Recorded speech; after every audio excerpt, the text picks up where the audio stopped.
একটা মিম খুব ঘুরে দেখবেন, দেশে যতক্ষণ মুসলমান আছে ততক্ষণই আপনি হিন্দু, মুসলমান চলে গেলেই হয় আপনি ব্রাহ্মণ, না হলে বৈশ্য, না হলে চাঁড়াল, না হলে হরিজন। আচ্ছা বলুন তো, দেশে তো এখনও মুসলমান রয়েছে, তাহলেও আপনি কি হিন্দু বলে সমাজে সমান আদর পান? যতটা উচ্চবর্ণের লোকেরা পায় ততটাই নিম্নবর্ণের লোকেরা কি পায়? যদি তাই হতো, রোহিত ভেমুলা নিচু জাত বলে হোস্টেলে তাকে পিটিয়ে মারা হলো কেন? বা ওই কিশোর হরিজন যে নিচু জাত হয়ে উচ্চ বর্ণের কুয়োয় জল খেতে গেছিল বলে পিটিয়ে মারা হয়েছিল, সেও তো হিন্দু ছিল। এই রকম অজস্র উদাহরণ দেওয়া যেতে পারে। পাহেলগাম এখন সবার মুখে মুখে, সেখানে নাকি ধর্ম দেখে দেখে মানুষকে মারা হয়েছে।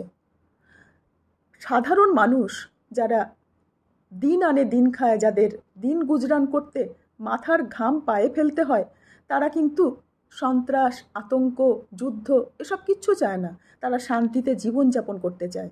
আর যারা এই মানুষ খুন করে, তাদের একটাই পরিচয়, তারা আতঙ্কবাদী, তারা সন্ত্রাসবাদী। এদের আলাদা জাত, আলাদা ধর্ম, কোনো হিন্দু বা মুসলমান বলে তাদেরকে আলাদা করে চিহ্নিত করার দরকার পড়ে না।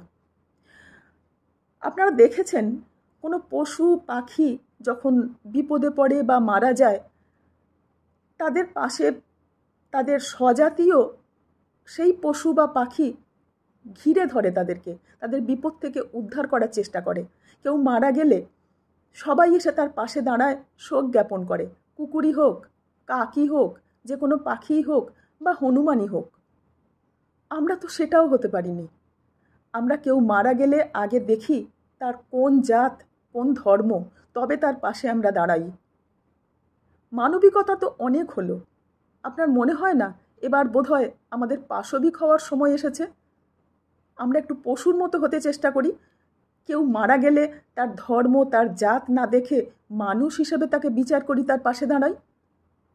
চলুন, মানবিকতা অনেক হলো, এবার পাশবিক হওয়ার সাধনা করি।